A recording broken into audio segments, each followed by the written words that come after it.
Did you know if you invested $100 in Amazon in 1997, that $100 would be $1 million today? But guess what? Most people ate the $100 in a restaurant. Did you also know that if you are 35 years of age today, you need at least $3 million to retire? And you're never going to get there with a buy now, pay later mentality, because the game is rigged and the only way to win is to change the way you play. Did you also know that every $1 you spend, it's not $1. It is $1, it's $7, or even $100 that your future will never see. Because money compounds for the patient, but disappears for the impulsive. And as I'm talking to you right now, there's a 34-year-old driving a BMW worth $70,000. That's about 120 million Nigerian naira. And then there's another young person, 32-year-old, driving a Lexus Jeep that he bought for 350 million naira. So today, I'm going to teach you the biggest secret of the wealthy people, and it is called delayed gratification. And then by the end of this video, I would have succeeded in rewiring your mind and rewiring your heart to think in terms of generational wealth. And by the end of this video, you will technically acquire the skill to be able to turn $100 today into $10,000 or even $1 million tomorrow. So, and I'm going to do this through 20 talking points. So I'm going to give you some 20 solid principles to help you frame your understanding about delayed gratification. And then after that, I'm going to tell you what to do with this video. So the first thing is that poverty is the penalty for impulse. Poverty is actually a penalty. It doesn't just happen. It's not imposed by the government, it's not imposed by kings, but by the laws of time itself. Number 2, pleasure today is debt tomorrow. Every impulse buy is not a purchase. It's a loan that you've taken against your own future. And for those of you who have struggled with debt, some of you have struggled with debt for 5, 10, 20 years. And some people have struggled with debt until they became insolvent, until they declared bankruptcy. So you can imagine you are doing that to yourself on every single day. You're committing a crime against your future by buying impulsively. That new television, that Hisense, that LG brought out, that Samsung brought out, oh, that new television, you must have it today. You're borrowing against your future. Number 3, a 5-minute decision can cost you 50 years in many ways, both in money and then in many other behavioral terms. Recently, I did a video that was leveraging a question that a social media influencer asked. She asked, what is it that makes men poor? Something like that. What is the one thing that keeps men poor? And literally 99% of the responses to that question were on womanizing. Womanizing. Some of you would have been rich today, but you couldn't hold your impulses. You couldn't control yourself before a woman. And so a 5-minute decision cost you the rest of your life. And it's happening to us every single day. And then somebody was asking me, Mr. Ogbo, what about women? What is it also that women can avoid? I think that many of you women take gifts that have strings attached to them. You take gifts from men. You very well know why they're giving you those gifts, and then you take it and pretend. The other problem for women is that you start depending on men for handouts instead of building your own business, instead of building your own skills to become an income earner yourself, so that even when you get married, you still have a means that you own income. So, number three, a 5 minute decision can cost you 50 years.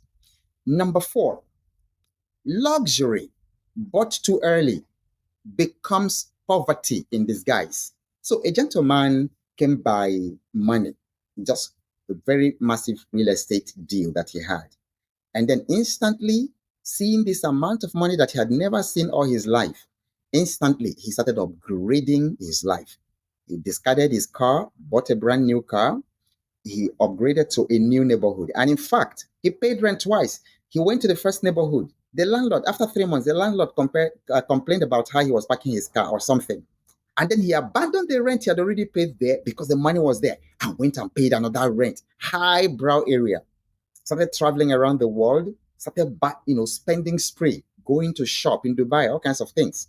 Of course, that was just one-time money. What was he expecting? As I'm talking to you, the guy is poor. So luxury bought too early becomes poverty in disguise. The car that you couldn't wait for is the prison that you volunteered for. Number five, wealth is built in silence. Poverty is lived in noise. So many of you are deceived by so much noise that you see on social media of people showing you massive wealth and then opulence. They show you their big G wagons and big cars. In fact, I was in a particular West African country, extremely poor country, like extremely poor.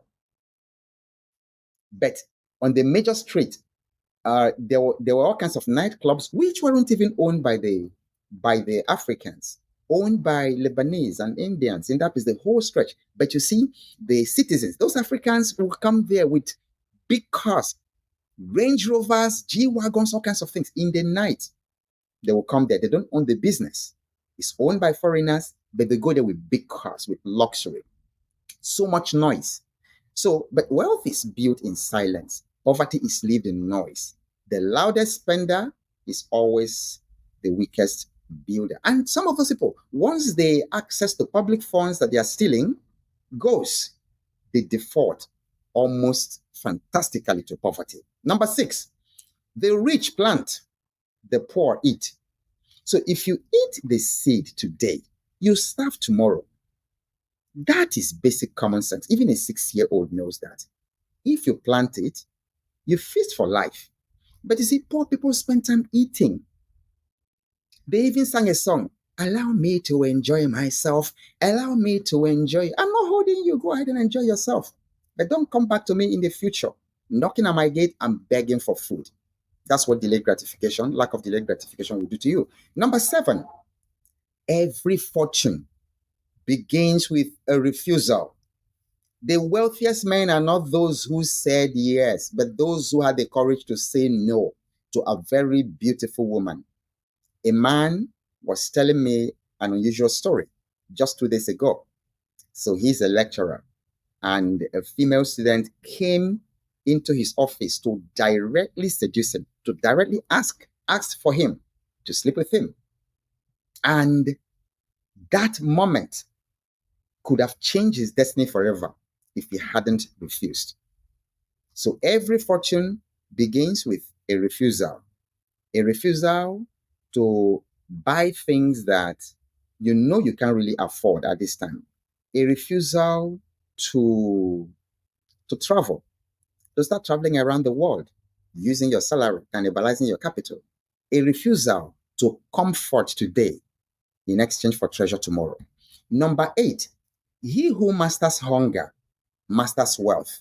One of the things I had to learn early in my life after graduating and waiting for almost 2 years, for about 2 years before I could get what looked like a job, was that hunger does not kill.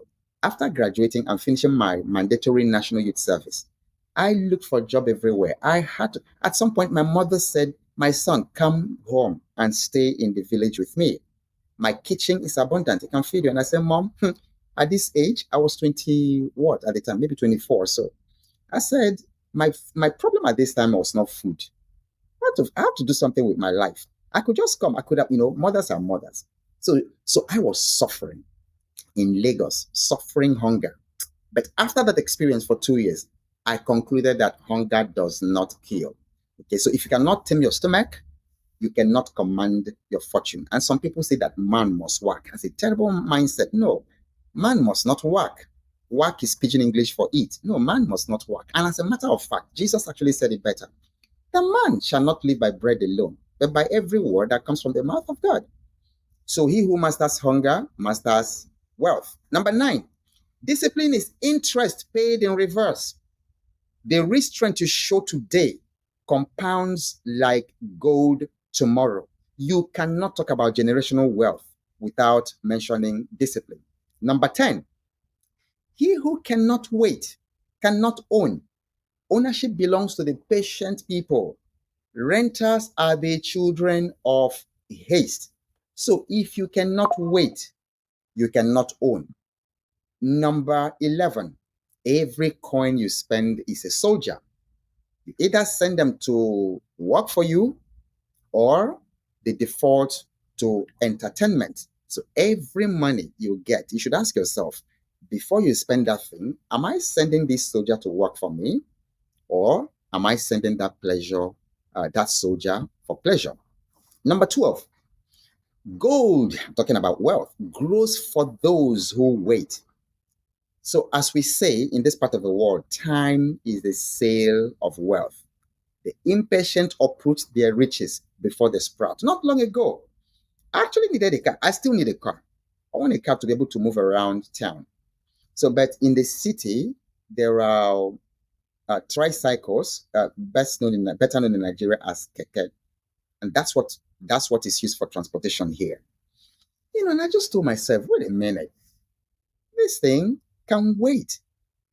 I had the money, cash, to go buy a new car. But I thought to myself, wait a minute, I can afford to move around. Why don't I invest this money in some beautiful shares, some solid stocks? And perhaps after 3 to 5 years, I can go buy the car. I'm telling you, ladies and gentlemen, within a bull run, within 2 bull runs, that money has multiplied itself by 2. Now, if I had spent it to buy a car, that was it, that's the end of it. But right now, I can afford to go buy that car and to still have my original capital. Gold grows for those who wait. Number 13, the poor man sells time and the rich man buys it. So the impatient will always trade decades for moments, but the wise trade moments for decades. In fact, I want to say something about that before I move on with regard to young men who are not married yet, and also for young females who are not married yet. And then you rush to start having carnal knowledge of yourselves. You are destroying yourself. I'm glad that I actually waited until my 30th birthday that I got married to have that romantic relationship, to get involved. Because that thing can mess up your head. It can mess up your head and your future big time. Because once you start getting emotionally involved, and then sometimes, with different kinds of people, it scatters your forces, it messes with your soul. And then by the time that you are now ready for the real thing, you are all torn apart, within you. Okay, so waiting, don't trade a moment for decades. Now, I love number 14.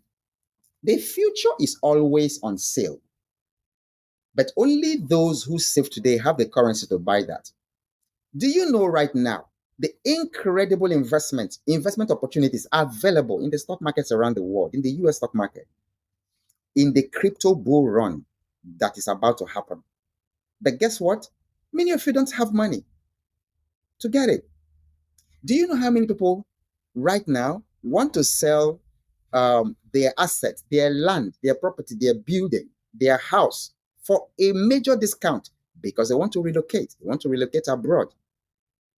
So something that could have gone for, say, $250,000. Somebody says, "Oh, I'm moving to Canada. Give me $50,000." But you have 50,000. You don't have $50,000 saved anywhere because you didn't have it. So the only way to buy the future, which is always on sale, is to start saving today. Number 15, Patience is the highest form of power. Patience bends money. Patience bends men and markets in your direction. One of the billionaire businessmen, one of the Nnewi billionaires that I consulted for, told me a story I would never forget. I never knew or expected that wealthy individuals, ultra-rich individuals, needed to exhibit patience. But this man told me how a governor that he had sponsored, a politician he had sponsored to become a governor, kept him waiting for 3 days in his guest room before he could see him. And he waited. The rich know how to use patience to bend power to their favor. Number 16, your future is hidden in what you refuse. I can't emphasize this enough. Every time you deny a craving, every time you deny your craving, you buy freedom that your co-workers, your neighbors, people don't even know that you're accumulating over time. Number 17, the rich think in seasons, but the poor thinks in seconds. So the impatient man harvests before the fruit has even formed. I have a farm. None of those plants I have there, I didn't plant them today and go to try to harvest them tomorrow. I planted a couple of oil palm seedlings and I've waited these 3, 4 years. And then the other day, just amazing as I saw them begin to form heads. Now I could wait for 4 years that the money that I used to plant these hundreds of oil palm trees, I could have spent it. I could have traveled or bought a car or something. But I've waited 4 years, I've waited 5 years. And then when these things start fruiting, that's going to be incredible, unlimited cash flow. But I waited. Did you wait before you start thinking, oh, I have more money? Oh, come and give me money. Did you wait like I waited for 5 years, for 6 years, for my oil palm trees to begin to fruit? Number 18, you do not escape poverty by working hard, but by waiting well. So labor fills the table, labor every day. My sweat, I'm eating my sweat. But patience fills the vote. And that sounds like investment. Number 19, the poor chase entertainment, the rich chase eternity. Netflix numbs your hours. My God, I can't imagine myself. And a lot of people do it. They stay awake overnight. They watch Netflix 12 midnight to 3 a.m. to 4 a.m. and they're waking up to go to work the next day. And then I've always said this and people hate me for it. Poor people have no business with Netflix. If you're poor, you have no business with entertainment. What you need is not fun. What you need is to learn. What you need is learning, build skills. When you are rich, then you can watch Netflix. But when you are poor, you have no business with entertainment. Number 20, and finally, the universe rewards the delayer.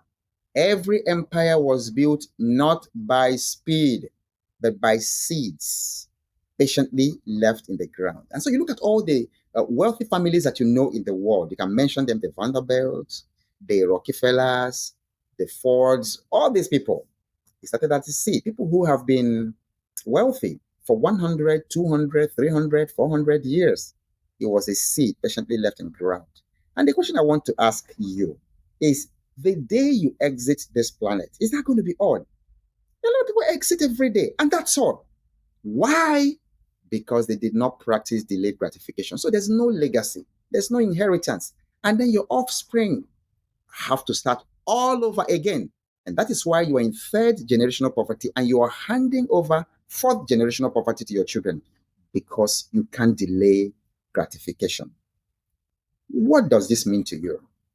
That's the question I really want you to ask. I need you to sit down with a piece of paper, rewatch this video if you have to, and then look at your habits, your spending habits, and ask yourself, where can I delay gratification to put money aside today to start investing? You start small, and the thing begins to compound in amazing ways.